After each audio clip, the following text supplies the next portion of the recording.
Olá, amigos aprendizes do Evangelho. Chegamos ao 20º e último capítulo do livro Libertação, chamado Reencontro, e o título se refere ao reencontro, finalmente, né, do Gregório com a Matilde.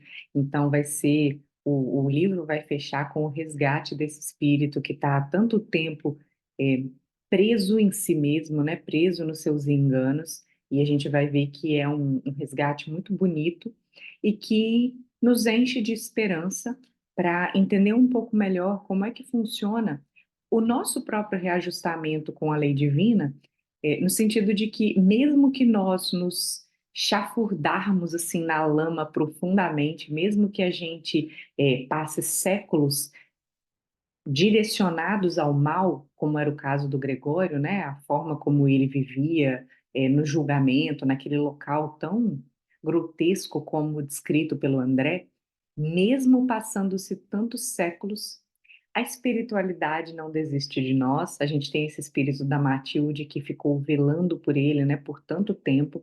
E aí, nessa brecha que ela obteve, né, percebendo que ele estava já com tédio, que estava abrindo um espaço para que ele pudesse repensar as atitudes, nessa oportunidade, ela, junto com o Gúbio,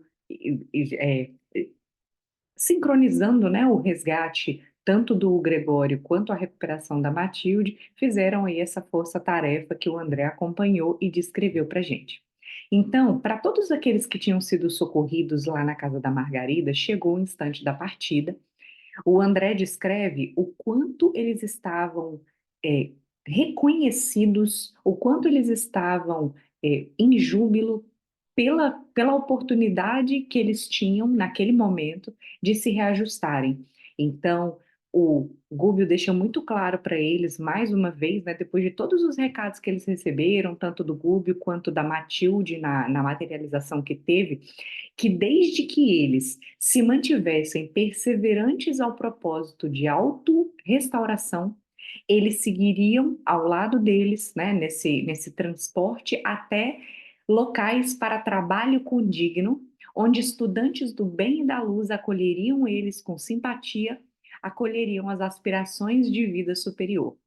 Ou seja, enquanto eles estivessem de coração aberto para a regeneração, para a autotransformação, como a gente diz aqui tanto, né, para o nosso burilamento íntimo, eles teriam acesso não a facilidades, não a milagres ou então um céu beatífico. Não, eles teriam acesso a trabalho, trabalho que realmente ia despertar o perispírito deles, né, despertar o espírito deles para uma nova percepção do mundo, percepção das ações que eles tiveram, para que em breve, daí um tempo, eles estivessem preparados para a reencarnação. Então ele fala: espero, contudo, que não aguardem milagres.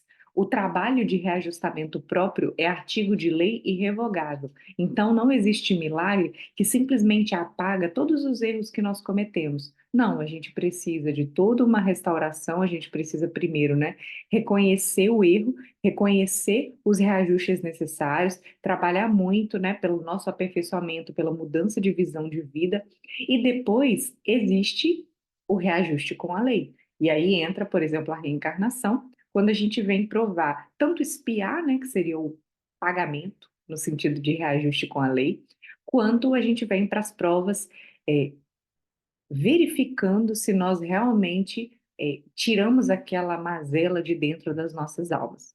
E ele continua a explanação para aqueles espíritos socorridos, uma explanação de encorajamento ao esforço próprio. Ele conversa bastante nesse começo aqui do livro, só e finalizando esse discurso de encorajamento, chegou a hora de eles realmente partirem, porque a batalha não tinha terminado ainda. A Matilde já tinha ido esperar por eles numa região intermediária, numa região em que a vibração do local permitiria a materialização dela, da mesma forma que aconteceu na crosta, para que ela pudesse ficar visível àqueles espíritos em sofrimento que tinham sido socorridos. Ela precisava de um local um local que permitisse que ela se fizesse visível para o Gregório. Então, aconteceria, como vamos acompanhar um pouquinho mais para frente, o reencontro entre essa mãe e esse filho e definitivamente a transformação do Gregório. Bom, o Gubbio fez muita questão de explicar para todos aqueles que estavam ali da importância daquele momento, porque ele precisaria do apoio de todos.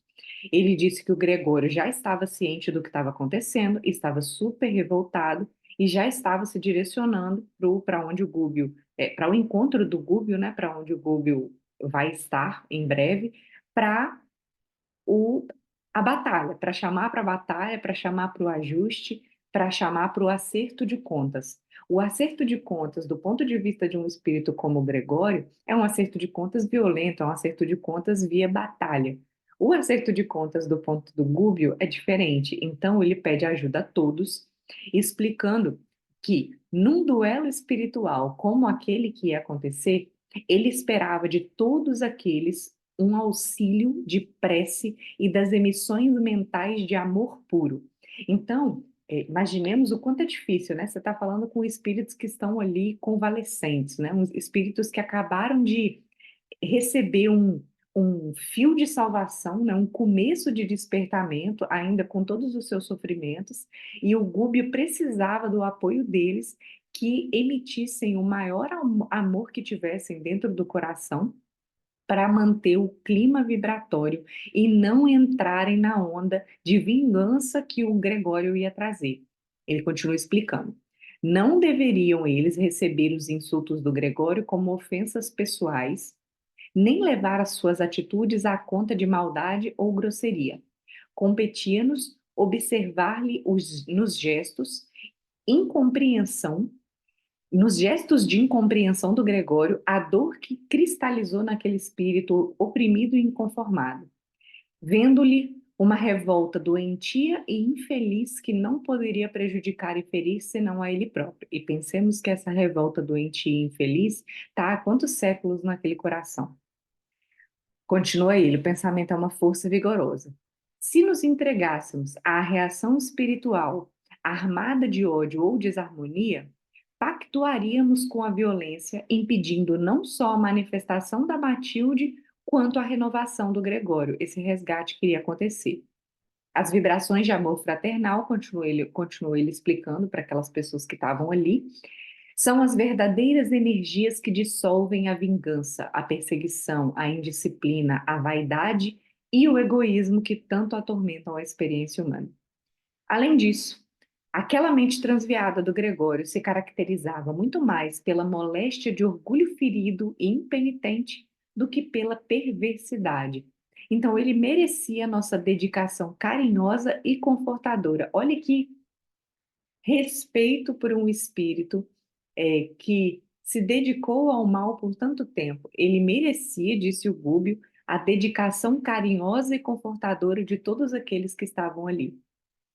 Ele ainda explicou que o sacerdote das sombras, o Gregório, se faria acompanhar, ele não viria sozinho, se faria acompanhar de muitos companheiros tão envenenados mentalmente quanto ele, e que, contra essa equipe de criaturas inimigas da luz, cabia-nos formar um todo de defesa harmônica através da fraternidade legítima, da oração intercessória e do amor espiritual.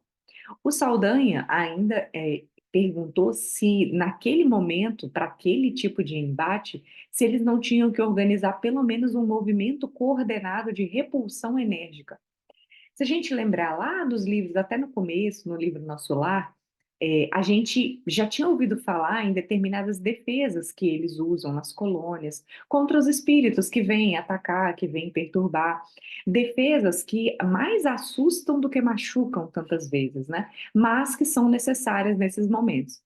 Nesse caso, olha a explicação do Gúbio para o resgate desse coração endurecido do Gregório. Ele diz assim, Saldanha, em companhia do mestre que abraçamos, só há lugar para o trabalho sadio, com o entendimento das lições de sacrifício e iluminação que nos deixou. Não acredites que um golpe possa desaparecer com outro golpe. Quem pretende o reinado do Cristo entrega-se a ele. Somos servos. A defesa, qualquer que seja, pertence ao Senhor.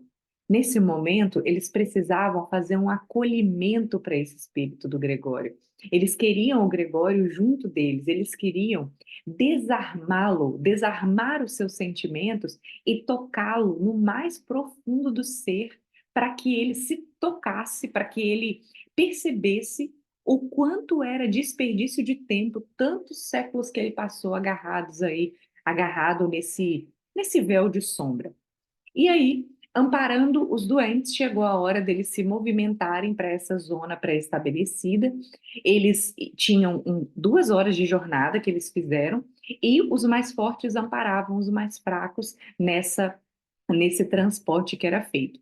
Então, André, Gúbio, Eloy, como coordenadores, né, como pessoas em melhores condições, aí tinha o Saldanha também, que estava fazendo esse suporte, transportando todos aqueles que seriam, é, aqueles socorridos que seriam destinados aos trabalhos. Aí ele descreve que eles se localizaram num verdejante planalto. O Gúbio fez eles sentarem num semicírculo e informou, segundo uma mensagem particular que ele registrou, que o Gregório e a galera do Gregório já estavam no encalço deles, já estavam devidamente localizados ali e em breve eles estariam ali presentes. E que se algum dos companheiros procurassem evitar-lhe a presença ali, naquele momento, daquele agrupamento que eles já estavam, qualquer fuga se fazia impraticável em virtude da elevada percentagem de peregrinos ali reunidos se revelarem incapazes de volitação em alto plano pela densidade do padrão mental em que se mantinham. Então, não tinha jeito de se deslocarem dali. Portanto, o que eles precisavam fazer era manter uma atitude de oração e expectativa amorosa de quem sabia compreender, ajudar e perdoar. Se isso talvez já seja um desafio para o André e para o Eloy, que estão ali em uma caravana de aprendizado como essa, imagina para aqueles que tinham acabado de ser socorridos. Pensemos na cena que eles vão assistir e se nós estaremos preparados para seguir essas orientações do Gúbio à risca. Bom, o Gúbio, mais uma vez, da mesma forma que quando ele recebeu a Matilde na crosta, ele assumiu uma posição de instrumento mediúnico, lembrando que estamos falando de mediunidade como medianeiro, né? Da mesma forma que aqui a gente tem a comunicação de um espírito por meio de um encarnado, né, para se manifestar entre a gente, lá o Gúbio estava sendo um médium para que a Matilde, que reside em altos planos, que tem um perispírito diferenciado, pudesse se materializar, se fazer ouvir, se fazer sentir, se fazer ver, tanto ali na crosta quanto ali naquele local que eles estavam. Então, ele passou a uma condição mental muito elevada por meio da oração, entregou novamente ao André a direção, né, daquela situação, a coordenação de todo aquele grupo, e estavam lá na expectativa quando começaram a ouvir um ruído vindo de longe que anunciava que os acontecimentos iam se desenrolar. O instrutor Gúbio, apesar de pálido, diz o André, que dava a ideia de que já se achava em comunicação com entidades superiores que ninguém mais via, e mais uma vez exortou todos que estavam ali ao silêncio, à paciência, à serenidade e à prece, recomendando-nos seguir todos os fatos sem revolta, sem mágoa e sem desânimo. E eles não precisaram esperar muito. Alguns minutos e Gregório, com algumas dezenas de assalariados, surgiu em campo investindo-nos com palavrões que se caracterizavam pela dureza e violência. Os recém-chegados apareceram acompanhados de grande cópia de animais, em maioria monstruosos. Então, imaginemos esse ataque que estava vindo. Diz o André, noutras circunstâncias, sem a bênção do aviso salutar, ou seja, de toda aquela orientação que o Gúbio deu, diz o André, provavelmente teríamos debandado. Mas Gúbio, cuja superioridade conhecíamos por experiência própria, ali se mantinha resoluto e imperturbável, emitindo ondas de luminosidade intensa, veiculando forças magnéticas imponderáveis que, dirigidas sobre nós, como que nos supria de recursos necessários ao procedimento irrepreensível. Ou seja, não se contava ali só com a boa vontade de todos os que estavam socorridos ou não, ou os que estavam, como o André e o Eloy, um pouco mais preparados. O próprio Gúbio supria a energia daquele grupo para que eles aguentassem o tranco. Diz o André. Em tempo algum senti tamanha ameaça de medo e tão profundo contágio de confiança ao mesmo tempo. O sacerdote das sombras avançou para o Gúbio e, sem rodeios, acusou. Miserável hipnotizador de servos ingênuos. Porque, afinal, o Gúbio perdeu um monte dos seus séquitos, né? Onde se alinham tuas armas para o duelo dessa hora? Não contente em prejudicar nos projetos mais íntimos, se referindo à obsessão da Margarida, que era uma coisa particular para ele, num problema de ordem pessoal, aliciaste numerosos colaboradores meus, em nome de um mestre que não ofereceu aos que o acompanharam senão sarcasmo, martírio e crucificação. Olha a interpretação que esses espíritos têm da missão do mestre. Aí continua ele dizendo, Gregório, acreditas que eu esteja disposto a aceitar os princípios fascinado pelos feiticeiros da tua estirpe? Traidor da palavra empenhada, confundir-te-ei os poderes de bruxo desconhecido. Não creio no amor açucarado que você elegeu por senha de luta. Creio na força que governa a vida e que te dobrará igualmente aos meus pés. Percebendo que o Gúbio não se levantou, continuou ele provocando: covarde, não te levantas para ouvir minha acusação justa e digna? Perdeste também o brio, semelhando-te a quantos te antecederam no movimento de humilhação que persiste no mundo há quase 2000 anos? Ele está dizendo, se referindo à tarefa do mestre como um movimento de humilhação. Olha só. Também noutra época, diz ele, acreditei na celestial proteção através da atividade religiosa, nos ideais em que hoje te empenhas. Entendi, contudo, a tempo, a atenção que ele diz que entendeu, mas ele vai desentender, ele vai entender diferente de novo. Diz ele que entendeu que o trono divino paira distante demais para que nos preocupemos em alcançá-lo. Não há um Deus misericordioso, e sim uma causa que dirige. Essa causa é inteligência e não sentimento. Olha o perigo da inteligência sem a asa do amor. Continuou Gregório. O querer, o mandar e o poder estão em minhas mãos. Se tuas mágicas prevalecem acima dos princípios que consagro e defendo, aceita a luva que te lanço à face. Combatamos. Os meus colaboradores que adormeceram ao teu cântico sedutor, aqui descansam inermes ao teu lado e vão pagar muito caro a defecção e a obediência. Ou seja, ele queria se vingar não só do Rubio, mas todos aqueles que desertaram da tarefa do Gregório. Ninguém se mexeu, ninguém modificou aquela atitude profunda de concentração nos propósitos de humildade e amor. E demonstrando um determinado desapontamento pelos insultos sem resposta, o temível diretor de Legiões de Sombra abeirou-se mais perto do orientador, sereno, e bradou. Quem estava sereno era o Gúbio, estava lá de boa, concentradão, e o Gregório grita: levantar-te-ei por mim mesmo, usando os supapos que merece. Antes, porém, que conseguisse ligar o intento à ação, delicado aparelho luminoso surgiu no alto, à maneira de garganta improvisada em fluidos radiantes, como as que se formam nas sessões de voz direta entre os encarnados. Ele está se referindo aqui, o André explicando, a um evento mediúnico de materialização que às vezes aparece, né, como uma garganta, como todo um aparelho que permite que uma voz seja reproduzida aqui na carne, referindo-se a um tipo de manifestação mediúnica. E da mesma forma lá, como que uma garganta se fez para que um som saísse. Que som seria esse? Continua André explicando. A voz cristalina e tenra e terna da Matilde ressoou acima de nossas cabeças, exortando o Gregório com amorosa firmeza. Gregório, não enregeles o coração quando o Senhor te chama por mil modos ao trabalho renovador. O teu longo período de dureza e secura está terminado. Para tua alma, filho meu, acabou a noite em que tua razão se eclipsou no mal.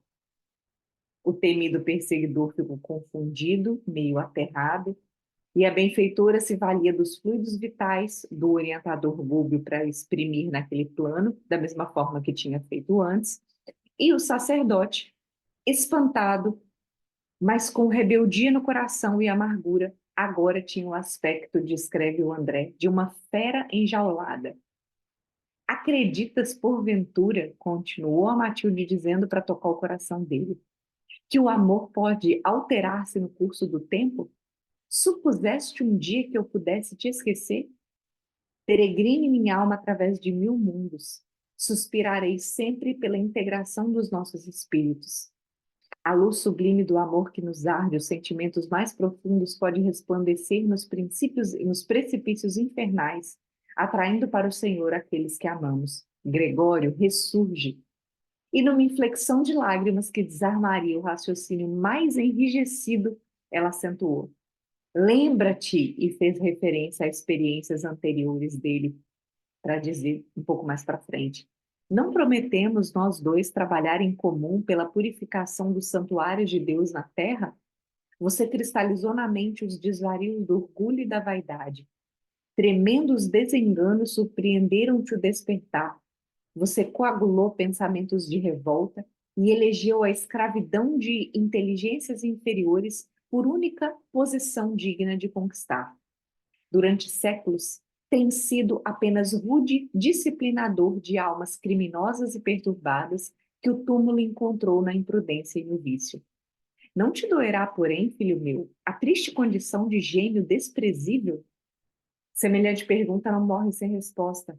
Falam por ti o imenso tédio do mal e a profunda solidão interior que presentemente te invadem as horas, que foi a brecha que ela encontrou para poder saber que era a hora do resgate dele. Continua ela dizendo: aprendeste com infinito desapontamento que os tesouros divinos não estão em arcas frias de valores amoedados. E sabes agora que Jesus dispõe de escasso tempo para frequentar basílicas suntuosas, apesar de respeitáveis, porque da escura senda humana emergem soluços de peregrinos sem luz e sem lar, sem arrimo e sem pão. Continua ela. Como pudeste esquecer, por causa de alguns dias de autoridade efêmera na terra, as nossas redentoras visões do Cristo angustiado na cruz? Aderiste aos dragões do mal pela simples verificação de que essa tiara passageira não te poderia aureolar a cabeça nos domínios da vida eterna a que a morte nos arrebatou. Entretanto, divino amigo, jamais descreu das nossas promessas de serviço e espera por nós com a mesma abnegação do princípio. Vamos, sou Matilde, alma de tua alma, que um dia te adotou por filho querido e a quem amaste como dedicada mãe espiritual. Ela parou, interrompida por uma corrente de pranto, e o Gregório, fazendo quanto lhe era possível por manter-se em pé, gritou como ansioso por fugir de si mesmo: não creio, não creio, estou só. Consagrei-me ao serviço das sombras e não tenho outros compromissos. Transbordava-lhe da voz, descreve o André, um tom de pavor indescritível. Parecia que ele estava disposto a fugir, francamente transformado. Mas, ante a assembleia estática e silenciosa, ele como que era mantido magnetizado pelas palavras da Matilde. Espraiou o olhar de leão ferido, olhando para todos os cantos e sentindo-se no centro da atenção de quantos assistiam ali atônitos àquela cena inesperada. Exteriorizou na expressão fisionômica todo o desespero extremo que lhe vagava na alma.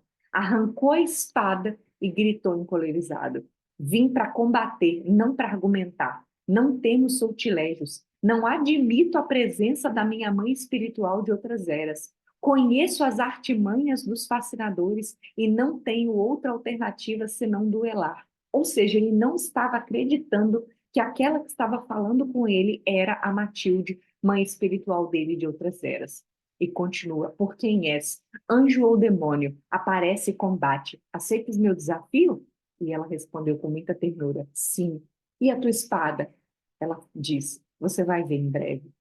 E após alguns momentos de ansiosa expectativa, apagou a garganta luminosa, mas uma leve massa radiante e disforme surgiu perto deles. A valorosa emissária se materializaria ali mesmo, utilizando os fluidos vitais que o Gubi estava fornecendo. Em poucos instantes, Erguia-se Matilde a nosso olhar, com o rosto tampado por um véu de gaze muito fina. Adiantou digna e calma na direção do Gregório, perturbado e impaciente, e ele atacou-a de longe e empunhou a lâmina, exclamando resoluto: às armas, provocando para o duelo. A Matilde parou, serena e humilde, e, decorridos alguns instantes, movimentou novamente, alcançando a destra radiosa a mão direita até o coração, caminhou para ele, afirmando em voz doce e terna: eu não tenho outra espada senão a do amor com que sempre te amei. E de súbito, desvelou o semblante, tirou o véu, revelando-lhe a individualidade num dilúvio de intensa luz. Contemplando então a beleza suave e sublime, banhada de lágrimas, e sentindo-lhe as irradiações enternecedoras dos braços que agora se lhe abriam, envolventes e acolhedores, Gregório deixou cair a lâmina, deixou cair a espada, e de joelhos se prosternou, bradando: Mãe, minha mãe! Agora ele acreditava que era a Matilde mesmo. Descreve o André, verificara-se ali, naquele abraço, espantoso choque entre a luz e a treva não resistiu. Gregório, como que abalado nos refolhos do ser, regressara à fragilidade infantil em pleno desmaio da força que o sustinha. Finalmente começava a libertação. A benfeitora Matilde recolheu ele, enquanto numerosos membros da sombra fugiam apavorados. A Matilde agradeceu aqueles todos que estavam ali, que se dedicaram àquele momento, confiou o filho nos braços do Gúbio, na verdade deixou com eles para depois ser repassado ao Gúbio, explicando que o abnegado Gúbio se encarregaria de guardar por algum tempo aquele que ela considerava o seu divino tesouro. Desmaterializou-se então a Matilde, o Gúbio se refez, sustentou Gregório inerte nos braços, orou para finalizar aquele momento e, dispondo-se a guiar todos aqueles socorridos, aquela coletividade dos novos estudantes do bem, chegou o momento da despedida. Diz o André: tinha meus olhos úmidos de pranto. O Gúbio abraçou e disse: Jesus te recompense, filho meu, pelo papel que desempenhaste nesta jornada de libertação. Nunca te esqueças de que o amor vence todo o ódio e de que o bem aniquila todo o mal. Após as despedidas, o Eloy também rumou para longe em busca de outros setores e chegou a hora do André voltar aos seus afazeres. Diz ele, voltando sozinho ao meu domicílio espiritual, roguei chorando: Mestre de bondade infinita, não me abandones. Ampara-me a insuficiência de servo imperfeito e infiel. E no último parágrafo do livro, o André descreve que em torno reinava insondável e sublime silêncio. Mas enquanto o horizonte se tingia de rubro, preludiando a festa da aurora, a estrela matutina brilhava, tremeluzindo aos meus olhos, qual celeste resposta de luz. E assim finaliza o livro Libertação. Eu espero que vocês tenham gostado de acompanhar essa trajetória, um livro que fala bastante sobre o processo obsessivo, um livro que descreve bastante a ação de determinadas falanges do mal, deixando claro que é apenas um exemplo, né, de uma localidade e da forma como essa localidade lidava, né, lidava com aqueles julgamentos, com aquele próprio local do mal punindo as pessoas que acabavam se sintonizando com eles pela consciência culpada. É claro que existem dezenas, então, milhares de regiões de sofrimento de aspectos diferentes. Então, nesse livro, o André nos traz a descrição de uma delas. E a jornada do André Luiz continua com o livro Entre a Terra e o Céu. E eu vou fazer um pequeno intervalo dessas gravações. Eu não vou, para quem nos acompanha, né, semanalmente, eu não vou continuar imediatamente, porque, como eu falei em alguns vídeos anteriores, eu tive a minha filha há pouco tempo, tem um mês e pouquinho, então eu estou numa rotina muito diferente, está sendo desafiador para mim é, gravar semanalmente. Eu até acabei estendendo aí para 15 dias a liberação dos vídeos, e aí eu vou dar um tempinho para conseguir refazer minha rotina e conseguir fazer essas gravações, esses comentários com um pouquinho mais de qualidade, que é o que eu posso oferecer aí para vocês. Então, um abraço a todos e até breve. Continuaremos em breve com o livro Entre a Terra e o Céu. Abraço.